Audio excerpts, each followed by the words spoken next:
sick.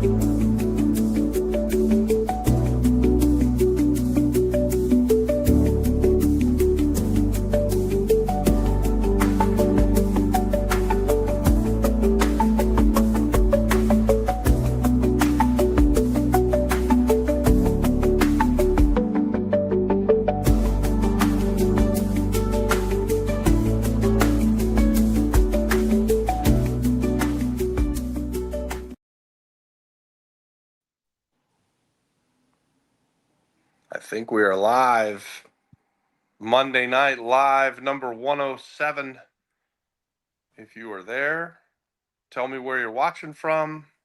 Say hi, put it in the chat, hit that like button. Adon, are you joining me on this, or are you not feeling well? Adon's not feeling well. McKenna's not feeling well. The old flip-flop flippers, the only one who's feeling okay. And we walked 35,000 steps today. So I've been all through the Vatican for 5 hours and then all through Rome for another 3 hours or 4 hours. Crazy. Everybody's Good job. Oh, you are there, Don. All right. Oh, but I'm about to leave. Don't leave me. You What's could do going it. on in Puerto Rico? Nothing. Sickness. Ah, How are the babies? How are my girls? you're doing well. Good. Good. They're not sick. Don't get them sick. Yeah, well, what are we talking about today? Buddy, I don't know. I've been traveling the world, so it's 11 o'clock at night here. I can't tell how many people are watching us. 11. 11 people. Guys, where are you watching from? Welcome. Well, more important than that, put a question in the chat. Yeah. This is a question and answer session. So you guys, if you put the questions in the chat, we can talk about real estate. We can talk about the Olympics. I was there. We saw the men's hockey team play a few times. We did not go to the gold medal game, but I did watch it on TV. It was pretty exciting stuff. I wish that I had bought tickets to the gold medal game. I wish that I had bought tickets, Don, to the gold medal game because they were selling for a freaking mint at the end. I could have paid for my whole trip. I would have bought 5 tickets at $900 a piece, and I think I could have sold them for like 10,000 a piece, which would have been disgusting. I'm just, I get the big dummy award. We thought they were going to make the bronze medal game, so we went to the bronze medal game instead.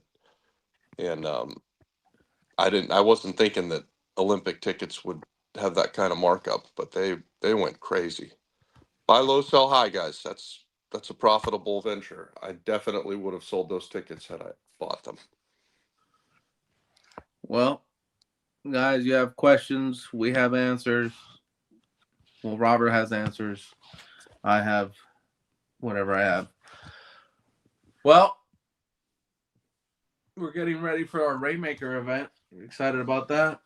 I'm excited about March altogether. Man, March is going to be a blast. We've got the big conference with Red Atlas the week before the San Juan Social Club cruise. Then we have the San Juan Social Club cruise, and then we get off of the San Juan Social Club cruise and we go straight into our Mother of All Mastermind. I think it's like a 4-day extravaganza in Fajardo, and yeah, that'll take us into April. March is just gonna fly by. So I'm gonna fly home on the 1st from Europe, and then get back to the island by the 3rd, and it's just it's all gonna be a blur. March is gonna be a fast month, that's for sure. How's the diabetes? I've done pretty well on this trip. The little beeper thing that I stick in my arm, that I haven't had that on for about the last 10 days, but I still check the sugar, and I'm doing pretty good. I'm averaging about 135 is my blood sugar right now, which is pretty good. When I first started the treatment, it was over 300. So but I'm not monitoring it as close as I normally do because I forgot to bring another sensor. You can't buy one for $35,000 in Italy. No, I'd have to get an Italian cell phone in order for it to work. I tried. At least that's what the pharmacist told me. So, Well, has anybody commented? Has anybody liked? I mean, they want to talk about diabetes all night. If you want to talk about diabetes all night, guys, I've been a type 2 diabetic for a long time, 15, 20 years. And all I've ever been told my whole life is take medicine. You'll always be on medicine. You'll never get off the medicine. I found this clinic called Insulinic. And that's what I'm doing all the start of this year, really since December. And I believe that they're curing my diabetes, my type 2 diabetes. They do not say that they cure it. They say that they can control it a lot better and get you off all the medicine. But to me, that's a cure. When I went in, my blood sugar was regular between 3 and 400. And now it's regularly between like 90 and 150. And I'm on way less medicine. And another couple of months, my doctor is expecting that I won't be on medicine anymore and that I'll be between like 90 and 100 all the time, which pretty freaking phenomenal. someone asked, can you elaborate on the Red Atlas meeting? I'll get the details, and we will next week on Monday Night Live. I'll make sure that we have the details for it. I don't know the exact dates. I think it's a 2-day conference in San Juan. And guys, I apologize. I just don't. I'll see if I can. Well, if I dig around in my phone, you won't be able to see me. You don't have the info, do you, Adon? No. Yeah, and it's not called a Red Atlas meeting either. It's like it's got a different name. Next week, I promise I'll have the information. Sorry about that, guys. Yeah, you should take a vacation and say, fuck it. I know, you just go on vacation and you don't know shit. Don't know what's going on. I don't know what's going on with the renovations. Thank God I have good partners like Adon. I don't know what's happening in the world, in Florida or in Puerto Rico. I do know this, though. Real Mexico's estate burning. on the island of Puerto Rico is way cheaper than in Iceland, than in uh, Liechtenstein, than in Italy, or where's the other place I went? Switzerland. Man, those places are all expensive. So I didn't find any great deals. We didn't get a chance to go look at a rundown castle. We had it on the schedule, and then the realtor canceled on us here in Milan, and we didn't get to go see that. That was probably the best chance we would have had. I do think there's deals in Italy. The realtors act like they live in Puerto Rico or something. It's imagine, right? Like what the hell has gone on in the world where a realtor doesn't try to call you back or won't show up to their scheduled meetings? It's crazy. Manny says Puerto Rico Real Estate Summit. That's the thing. Puerto Rico Real Estate Summit. That's it, Manny. Thank you, buddy. March 16th.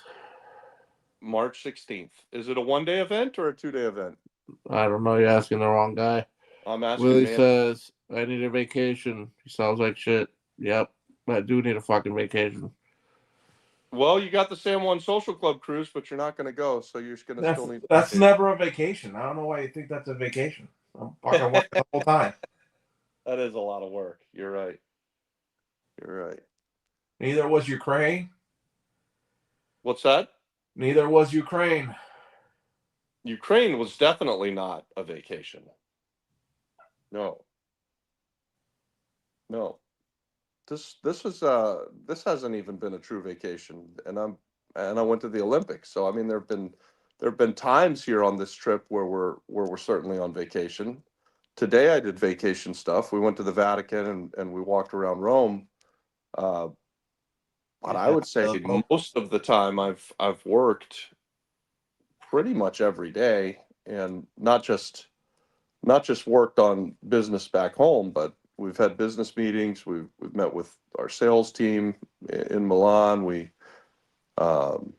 looked at real estate. We made YouTube videos. We do these lives. So this has been a workingcation. It's a lot of fun, and we've had a great time.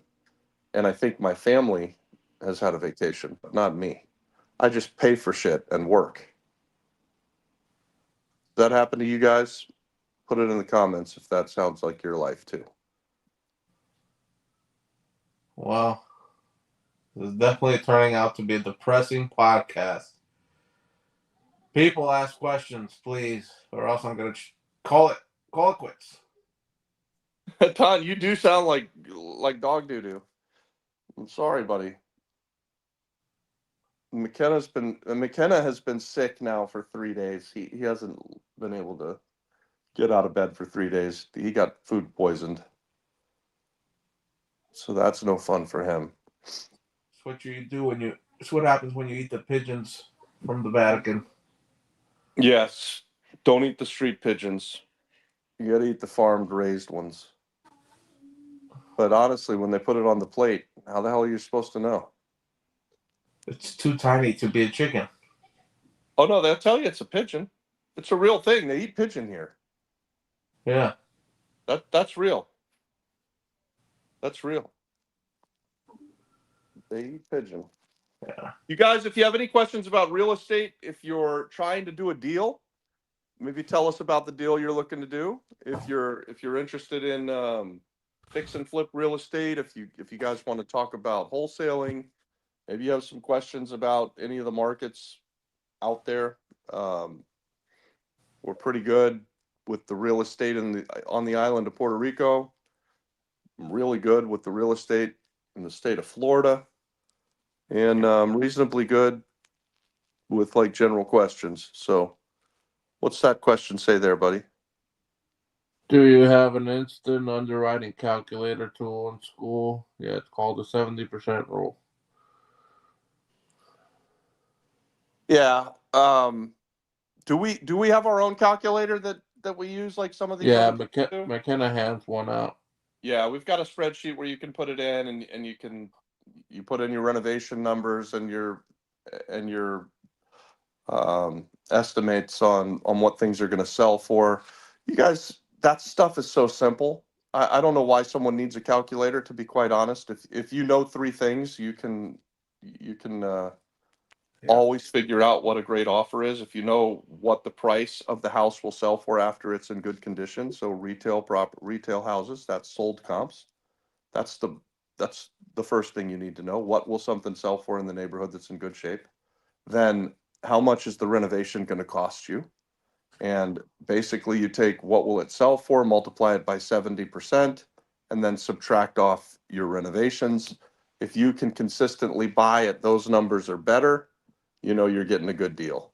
If you're if you're looking at something that's for sale for $200,000 and it's going to sell for $250,000 when it's fixed up, but it needs $50,000 to fix it up, that's a shit deal. And you don't have to have a calculator to know that that's a shit deal. You just do the math, and you know you're not going to make any money. So, and we do have the deal calculator, but common sense calculator. You can do this math in your head, guys. Real estate is all a math game, and the more important stuff is to actually know, to figure out the comps, to know what sold comps are telling you that it's going to sell for. When we're doing the buy, fix, and sell stuff, no matter where we go, that's the most important number, is what can we sell something for?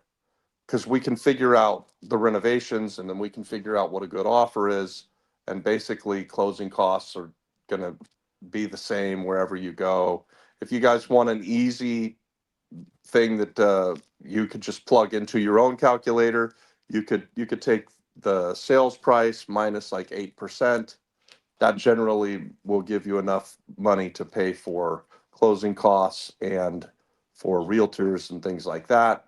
So if you're selling at 200,000 minus 8%, and you're in it for less than that, you get to make some money. So that those are a couple of easy calculations for you.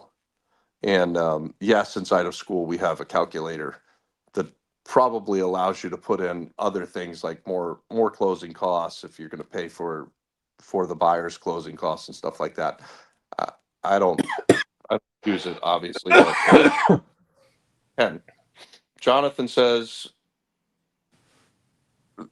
on vacations you're on a business trip. Yeah, that's that's right. My family's on vacation. I'm on a business trip, and which is good because I think a lot of this trip will be able to write off because we have worked the whole time. The pigeons are delicious. Do you think so, Willie? I mean they're edible. I like chicken. How do you buy property with no savings? Okay, it's a good question. So, in my opinion, you can buy property with no savings, with no money. You don't have to have No credit. you don't even have to have a job. You could just be a guy who's just doing well enough that you can get on the internet and figure out what a great deal is. Basically, what we say on this channel is go find the deal of a lifetime, and the money is the easy part.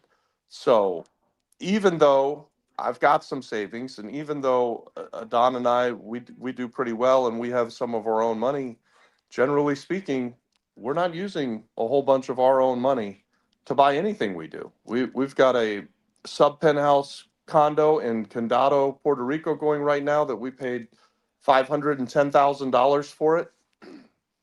We're gonna fix it up for another $300,000, Adon. Is that right? Yes. Another 300,000. So we're going to be all in at 800 and $810,000. And between Adon and I, at the end of the day, hopefully, unless we go over on the renovation, we Or really not. shouldn't have any of our own money in that. So we've got partners who are going to put up the money. And why are they going to put up $810,000 to be a part of our deal? It's because our deal is going to sell for 1.6, $1.7 million. And so at the end of the day, we will sell the property, give them back their money, and then there's going to be something left over called profit, and we're going to split that up with them. And we've got a track record of success. But even if we didn't have a track record of success, just think about that deal I just described. Our max retail, we're probably going to take the property to market at like $1.9 million, 1.99, I think. Is that what we're thinking it on? 1.99 million. We'll start out asking, and then we'd sell Yes. it first 1.6 million or more that we get offered. So if you use that same math that I did earlier, and just said, let's say it's worth $1.7 million, guys, and I'll just go to my calculator. I don't know if you can see me doing this, but 1.7 million, Can't. we multiply it times 70%, you come up with 1.19 million, and then we're going to minus off the $300,000 in repairs. That would give us a max purchase price of $890,000. And guys, we bought the thing for $510,000. So when you get a deal like that, the money will find you. And in this case, we partnered up with our good friend Dave Stack. He does lots of hard money lending on the in the States. This is his very first deal that he's ever doing on the island of Puerto Rico. And the reason that he's going to put up all the money is because it's a great deal. And so there you go. You don't have to have a whole bunch of money in the bank. You just have to go find a great deal, something like that. How are you vetting your tenants in Puerto Rico? What are your requirements as far as income, or are you doing government assistant program tenants? Yeah, that's a great question. So, um, we have done a lot of both. We obviously do vet all of our tenants, whether and guys, this is a really good thing. You want to vet your tenants even if you're doing government assistance, maybe even especially if you're doing government assistance. Some of the best tenants that I've ever had have been Section 8 tenants. They'll move into a property and they'll stay for a long time, and you know you're going to get the vast majority of the rent paid by the government, and maybe they're responsible for a little bit, or maybe they're responsible for none. But also, some of the worst tenants I've ever had have been tenants that are on government assistance. And even though the government is paying the rent and it comes in like clockwork, they destroy your house. So you have to vet your tenants no matter where you are and no matter whether they're paying 100% of the rent and it's just a regular rental program like most of the world does, or if it's a Section 8 or some other government assistance. In every case, if you're not vetting your tenants as a landlord, you're going to be in trouble. So um, you obviously aren't looking at credit as closely when someone is on Section 8, and you're not looking at their income levels as closely when someone's on Section 8. But what we want to see, we want to see that they have a certificate of good behavior on the island of Puerto Rico. They can go and get that, and they can provide that to you from the local municipality. We want to make sure we try to look at a credit report, and we want to make sure that the people, even if you don't have good credit, that you're not just going and stealing money from people left and right and never paying anybody. The the main thing that we want to look for when we're vetting tenants is we don't want to rent to tenants who've gone through evictions recently, because those people that are going through evictions, they become professional tenants, and if they didn't pay the last landlord, why are they going to pay you? So those are some things that we do to protect ourselves. Adon, maybe you can help me with this. How do you locate decent contractors? We see lots of them on Facebook, but are they reliable? Saw a rehab with a crew near my house, and I stopped to get the contact info. I looked in the window, and they installed the window shitty. Um, Another good question, Elvis. We keep a lot of guys employed every year. So for the last 8 years on the island, I imagine we have about on average something between 60 and 100 guys working on jobs around the island.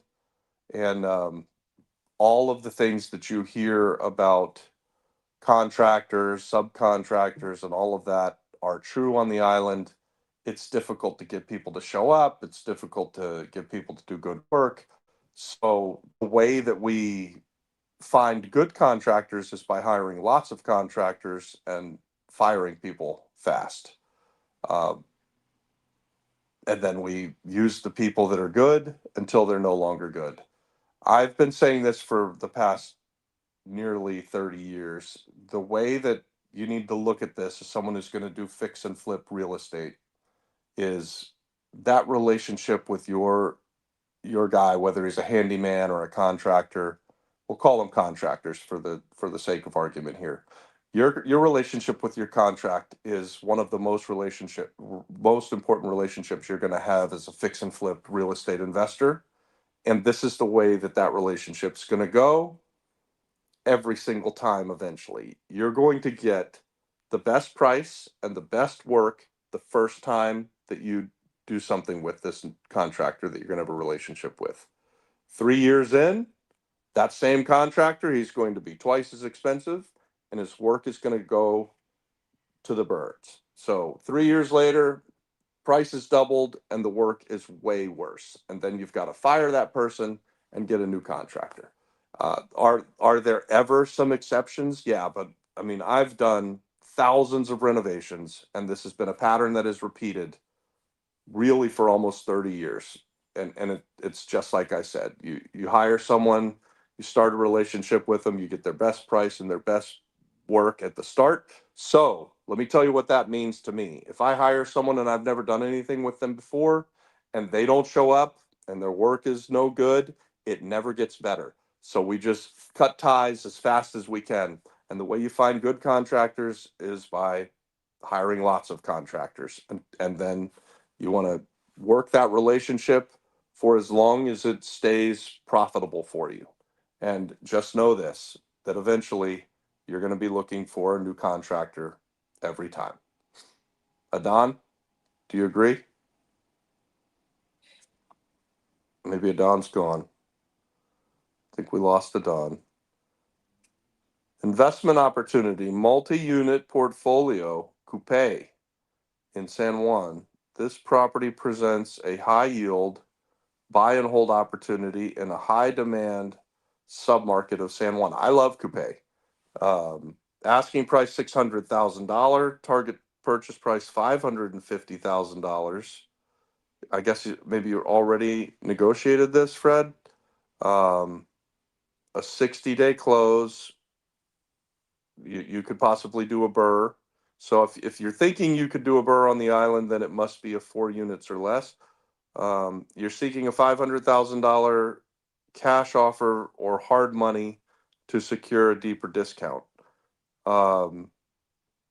So you've already been negotiating and you think you could buy it for 550, but you believe that if you could tell them you could close quicker, maybe you could do it for $500,000. Potential for management efficiencies, market adjusted.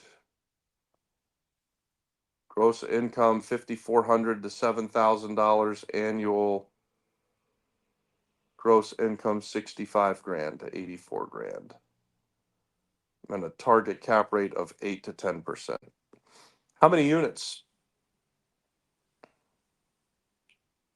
What's a good chunk of money to do a flip with somebody? What's a good chunk of money to do a flip with somebody? If we're talking Puerto Rico, I think if you've got 100 grand, you've got plenty of money to buy a single family house, fix it up and sell it. You'll have to look hard nowadays, but I know that through our group, through our Apex group, and inside of our Rainmakers mastermind group, we've seen, I've probably seen a couple dozen this year, and we're only in February, where people are buying at that price point of 40 to 65,000 bucks, and then they're renovating for, maybe 35 to $60,000 again.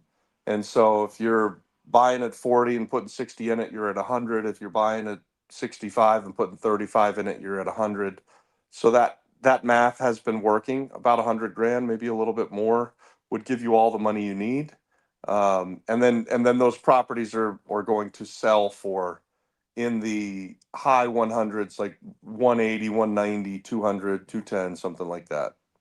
For vetting renters, I usually have them, and then Willie stopped. Willie, what do you usually have them do? Get a lease bond. Oh. What is a lease bond, Willie? I'm unfamiliar. I want to know what a lease bond is. If I join Apex, what can I expect? What results do others experience? You know what? In Apex, we're a group of doers, right? We are seeing deals get done. So if you are someone who is going to come in and make offers and is ready to invest in real estate, join Apex. It's a very, very low investment in yourself. We teach a master class every week, so you can expect that you get to show up to the master class. You'll get to meet and network with a group of a couple of hundred people that are doing real estate deals and doing real estate deals together. So there's lots of partnerships being formed inside of the group. We've done deals with many people in the Apex group. I don't do deals with everyone in Apex, but that's not because I wouldn't. It doesn't always work out that way.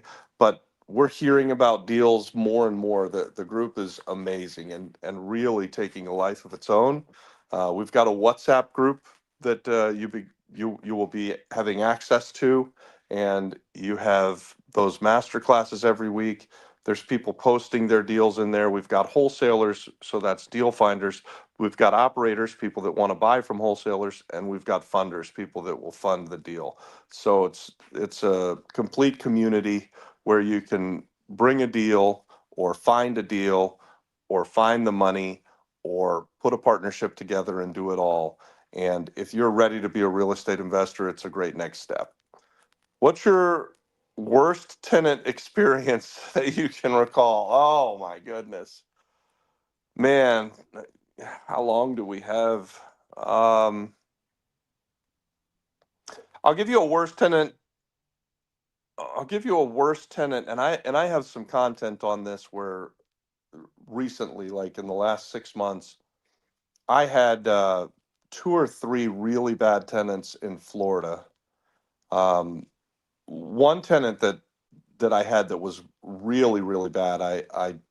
I did a short on it. The tenant was so bad they wouldn't let us come in to do any maintenance, and they let the place get roach infested.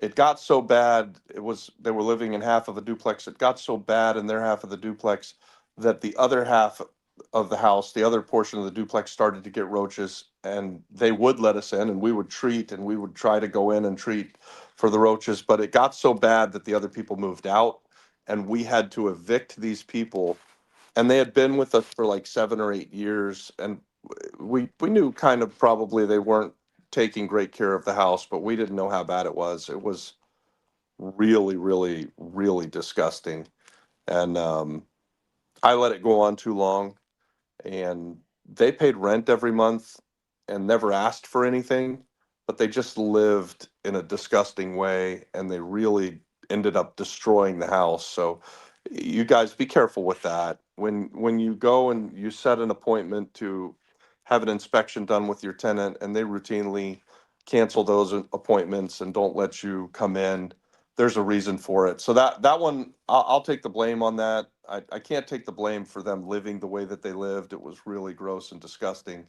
Um, but even though they were paying, they never missed their rent and they weren't asking for anything. So seemingly they were good tenants.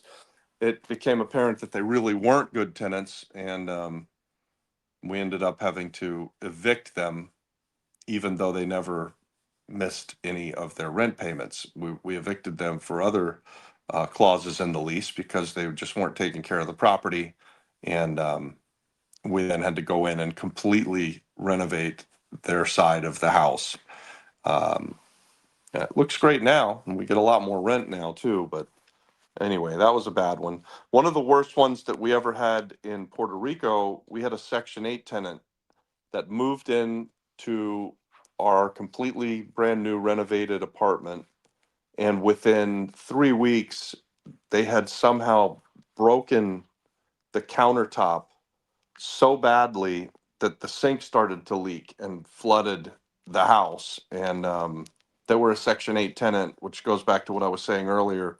You have to vet everybody. So we had to move them out of there.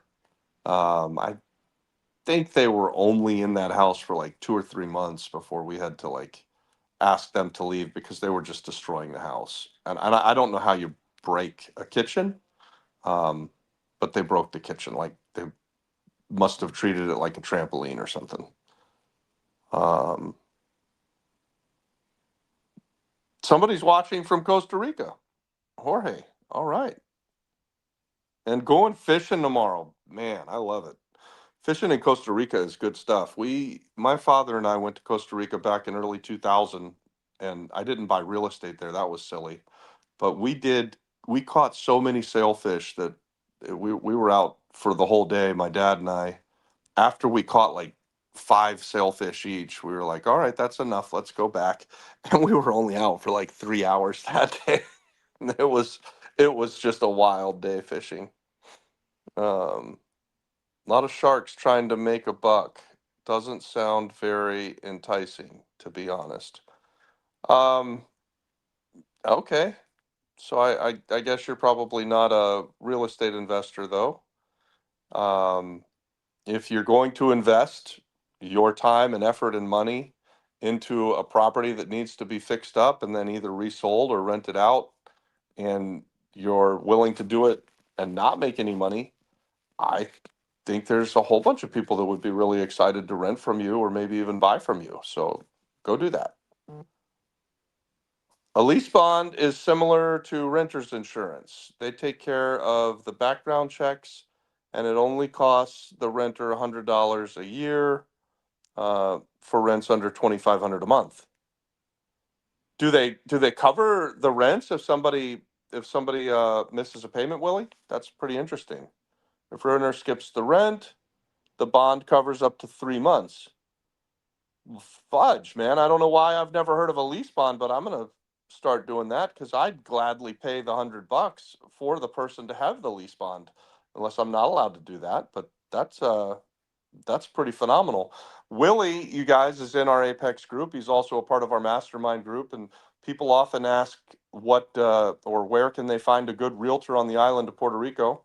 And earlier we were complaining about realtors all over the world, but Willie just closed a house for me, did a phenomenal job. I highly, highly recommend him. You can meet him inside of our Apex group, and you could probably meet him right now in the chat if he wants to share a phone number or contact information, or you could just send him a message. What companies are you using for background check and vetting in Puerto Rico? You guys, that's a great question. I honestly don't know. I have an in-house property manager who works directly for us, and she takes care of it. And I couldn't answer that question in Orlando, Florida, or in Puerto Rico. I know that we do it, but I don't know the name of the company that we're using to do it. Sorry that I'm not better at answering that question. Let's see. Do you feel like the legal system in regards to real estate helps the landlord in Puerto Rico, or is it more of a tenant-friendly kind of deal? That's a really good question. So when I compare the landlord laws to the state of Florida, which is where I'm from, I would say that Puerto Rico is more favorable to the tenants in Puerto Rico than in Florida. When I think about another place that I have some rentals, like Connecticut, then Puerto Rico is more friendly towards the landlord than it is the tenant. So Connecticut would be extremely tenant friendly, in my opinion, and then Puerto Rico, and then Florida. Or if you want to go landlord friendly, Florida's the best of the three places that I currently own rental properties. Puerto Rico second, Connecticut is last. Um, Something interesting about Puerto Rico. Puerto Rico is not a standardized contract place, so your contract matters a lot.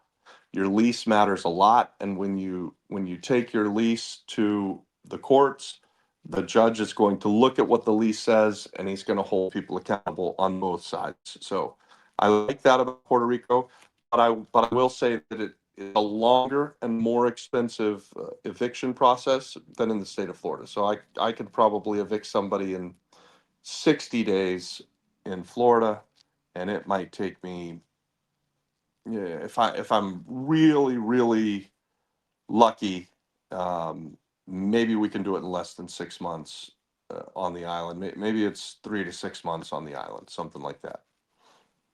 Yes, the owner has to report the first month the tenant is negligent. Yeah, Willie, I want to talk more about that. That's very interesting stuff. Jorge says, I want to buy my third Airbnb property. The bank approved a cash out loan last week from one of my properties for 560,000. They want to charge me over $42,000 on fees at 7.25% interest on 30 years. They want to charge you 42 grand on a $560,000 refinance? I'd get a second opinion. I don't borrow a lot of money. So I mean that sounds extremely expensive for a refinance. Um, let's see, 42 divided by 560.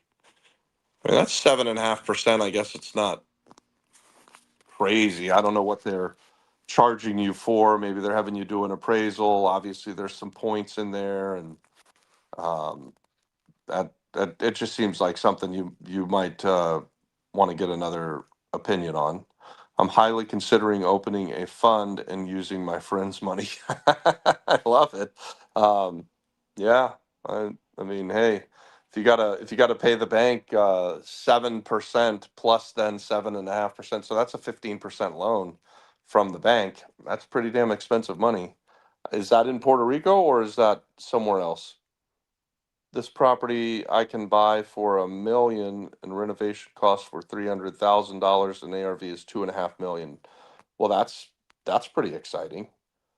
So $2.5 million after repaired value, and you can buy it for $1 million and put 300,000 in. Yeah, you're doing pretty well.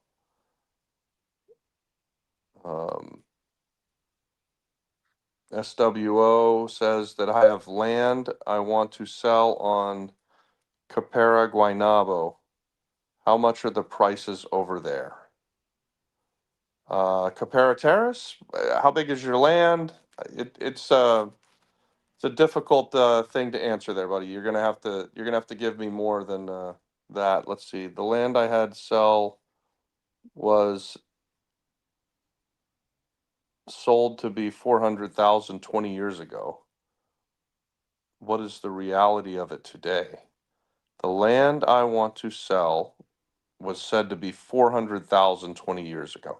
I I mean, if it was really worth $400,000 20 years ago, it should be worth a lot more than that today.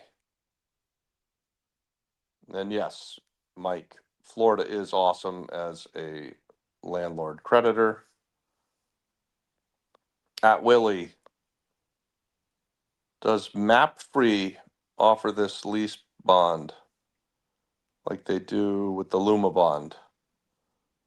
Willie, you can answer that. Back to the land question. If you have a piece of land that was worth $400,000 20 years ago, it would be surprising if it's not worth quite a bit more than that today. Um, it would seem that if you're in Capera Terrace, that must be a pretty big piece of land.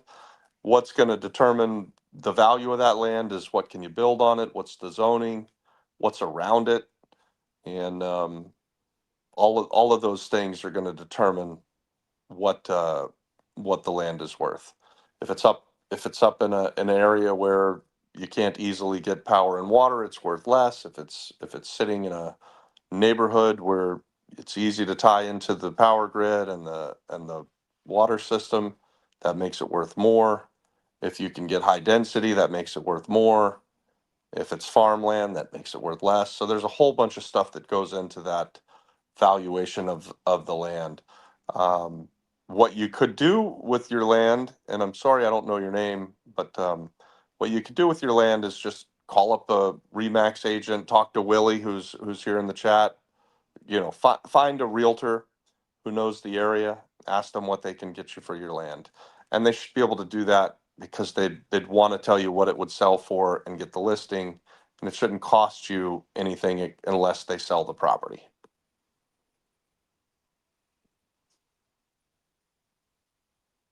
It's in Capera Bayamon, where Guaynabo and Bayamon meet.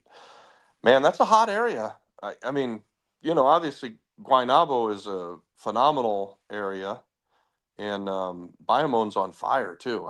I just think Bayamon's doing really, really well right now. So I would check with a local realtor to try and get yourself an idea of what the land would sell for. How are you collecting your rents? By direct payment, taken from the tenant's bank account? I know some people on the island are still old school with paper checks and sometimes even cash still. Um, yeah, we do a direct bank to bank relationship on the vast majority of our tenants on the island of Puerto Rico. If someone were renting from us and they wanted to pay us cash, I will send someone to go get the cash. That's not that common, even on the island anymore. When we first showed up 8 years ago, it was way more common. We used to collect a lot of cash. We used to get checks pretty regularly. But what's the system? It's not Zelle. In Florida, it's called Zelle. Um, it's the Mi Banco or something like that on the island. Anyway, the banks have a system that we use where we get the direct deposit bank to bank. So we're not collecting a whole bunch of cash, although I'm not against cash. ATH Mobile, thank you very much. It's called ATH Mobile. I don't know how I forgot that. Man, you guys are on fire with the questions tonight. Keep them coming. We got another 10, 15 minutes. we can go. I'm running solo, so I need all the questions I can get. Everybody on my team is not feeling well. I think Adon, he bailed out because he's not feeling well, and McKenna, he's not feeling well. So keep them coming, fast and furious. You guys are doing great. If I were to make a house in and around, how much would it take? If you want to build a house on the lot that you have in Bayamon or in Guaynabo, depending on what the house is going to sell for, will help me to tell you what it should cost to build the house. But kind of a ballpark for you, if you're gonna build a house and you figured $120 to $150 a square foot for a fairly modest house, then that would be how you'd figure that out. So if you're going to build a 1,500 square foot house, you could probably get it built for maybe even as good as $100 a square foot, but I think that would be tough to do in today's market. So it's probably going to be $120 a square foot on the low end, up to $150 a square foot. So use easy math. If you're going to build 1,000 square foot house and it's going to cost you $120 a foot, that'd be $120,000. If you're going to build a nicer house and bigger, then your price per square foot's obviously going to go up. So if you're going to build a great big monster house over there in Guaynabo, like for instance that they've got all over Guaynabo, these $1 million plus houses, uh, you're probably going to spend closer to $200 a square foot or maybe even more.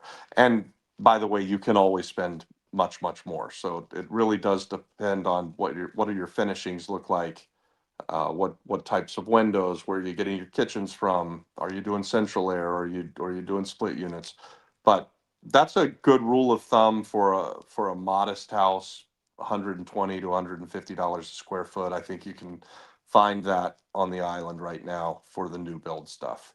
That doesn't include land costs. That doesn't include plus plus plus, right? Like that doesn't probably include permits and definitely doesn't include engineering, your soft costs and that kind of stuff.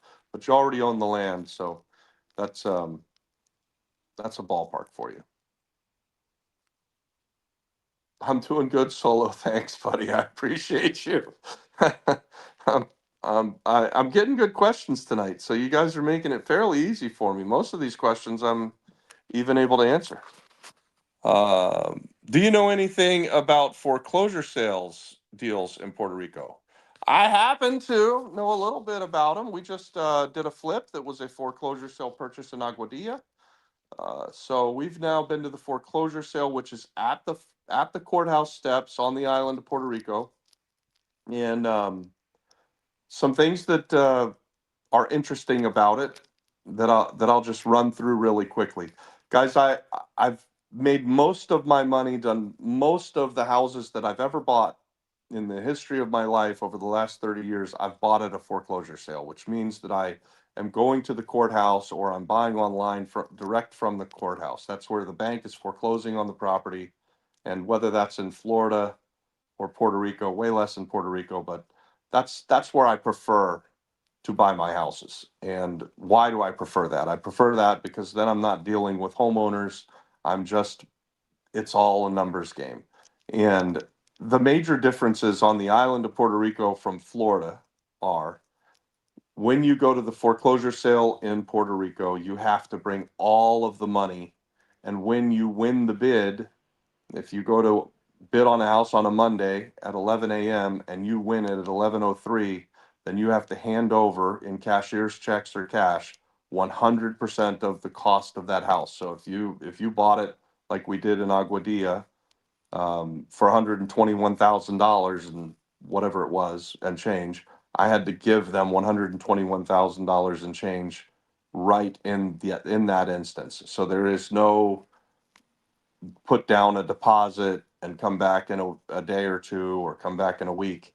In Florida, if I went and bought a similar house for the $121,000, I would be expected to put 5% of the money down and then come back with the rest of the money by the next morning. So if I bought it at 11 a.m. today, then tomorrow by 11 a.m. I would need to pay for it. And we thought that was quick. It's much, much more difficult on the island of Puerto Rico because you're responsible to pay for 100% of the house in the instant that you win it. So, where can someone find information about joining Apex? Yeah. So, in usually I would put it in the chat. Let me see. And Don's not here, and McKenna's not here. So, uh, you guys, if you're in Apex, can someone put it in the chat how they could go into Apex? If you guys wait until after we're done here, um, you'll be able to find it in the description of this video or any of our other videos that we've got out there on YouTube. In the description, we have a link to join Apex. It costs $127 a month. There's no contract. We teach a master class every single week, and we've got a group of people that are doing deals, particularly on the island of Puerto Rico. So we have a couple hundred people that are interested in Puerto Rico real estate, and that group is doing a lot of stuff. Are you? What do you Who's? think? These questions are just popping up by themselves? Oh well, you're not. Think You're not it's just saying anything. magically So happening? tell them how they can get into Apex, my I man. put it in the chat. There you I'm go. leaving. There you go. That's how you can get there. It's in the chat, you guys. Don just put it in there. Is there any online tool in Puerto Rico where you can see all of the foreclosure cases? Don, if you haven't gone too far, come back and tell us what the name of that is. Yes, there is, and Don's going to say it right now. Edictos y subastas. But the foreclosure seems like it's really people are going there to get 15% deals. Like it's crazy what's happening. Now, I will tell you that if that's the case, then I would no longer say that buying at the foreclosure sale is the best place. And in fact, I moved from Florida to Puerto Rico because in Florida, people were going and trying to buy things where your best case was to make 15 or 20%. And I don't think that's really reasonable. If you're going to put all of the money out in an instant, you've got to be buying even better than that 70% rule that we talked about earlier. So if it's true that you really can't find great deals at the foreclosure sale, I think there's still other ways on the island that you can find great deals.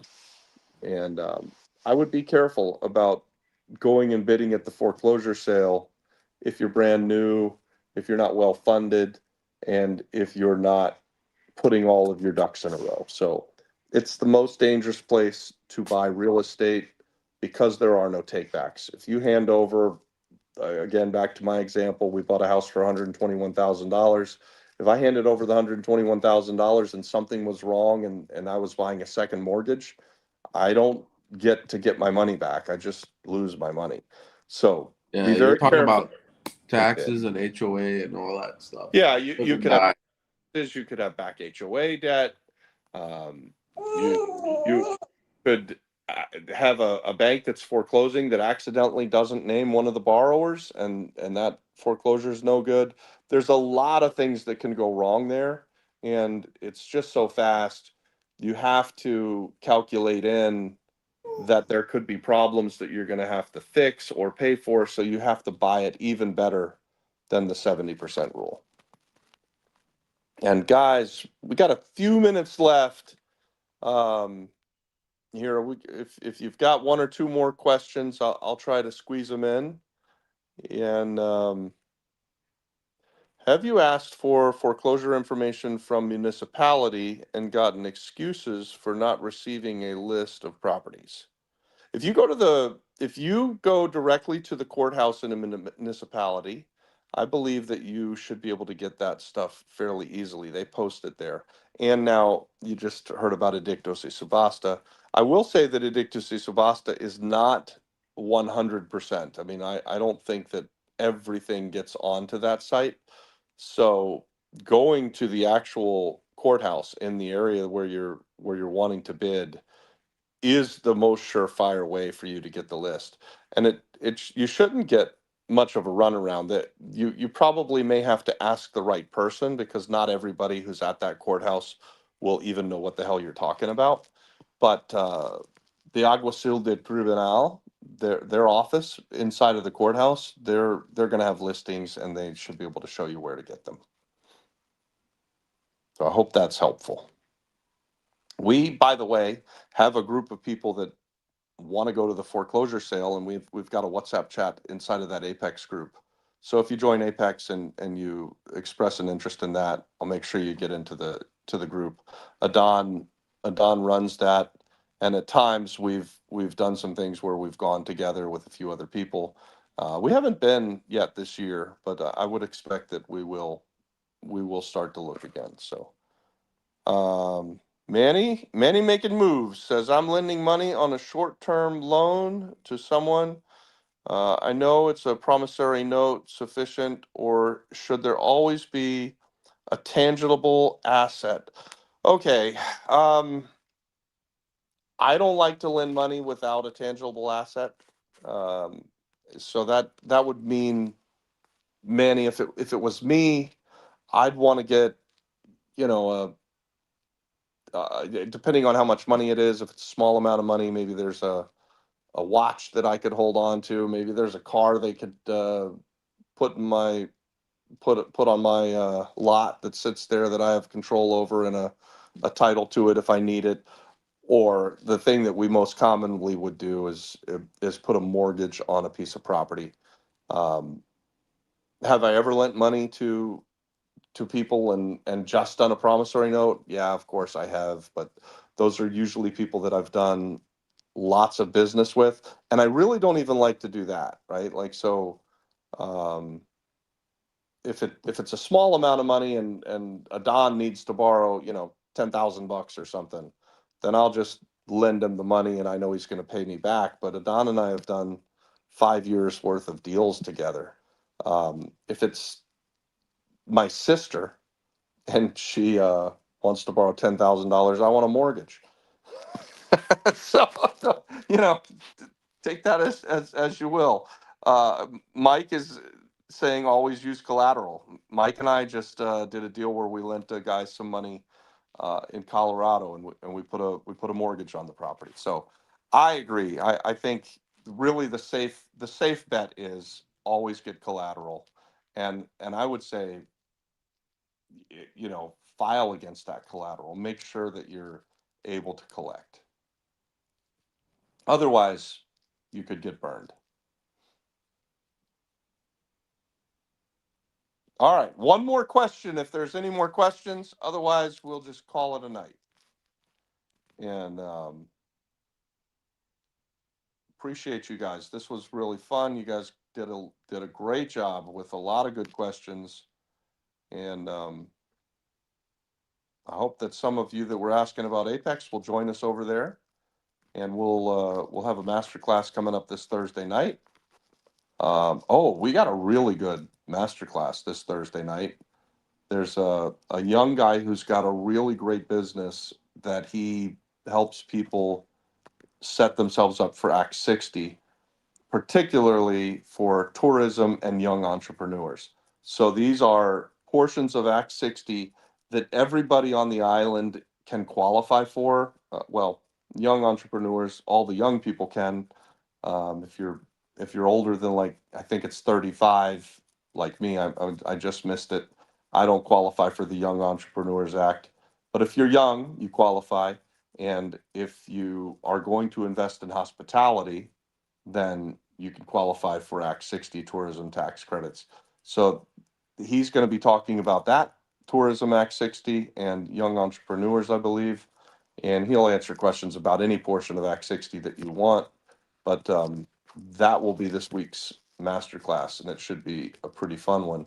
So if you're thinking about joining Apex, this would be a great time. I'd love for you to come in, check out Gus. He'll knock your socks off, and then we'll have a question and answer with that. The format there, it's not on YouTube. It's a private conversation. We just do it with a Zoom call. And so we have face-to-face conversations. We talk about deals. We talk about deal structure. We form partnerships. We lend money. We do all kinds of stuff inside of that group and inside of those master classes. So if you're thinking about it, this is a great week to join. All right. I think that's going to do it, guys. It's 12 o'clock in the morning here in Rome, Italy. I think next week on Monday Night Live, I might be back in Puerto Rico. I hope. I think. Yeah, something like that. Or I'll be on my way. This is Emmanuel, and in just 3 weeks, he found the deal of a lifetime, negotiated an offer, got it accepted, found the EMD from a third party, me, and then found the buyer to sell it. Now, how did he do all of that? He's a member of the Flip Flop Flipper Apex community. And inside of Apex, he was able to find the buyer who's an operator. He was able to find someone who wanted to put up the money, and he's got the deal of a lifetime done, and is going to make $40,000 on his very first deal. So if that sounds good to you, and you want to be like Emmanuel, comment Apex, and I'll send you the link.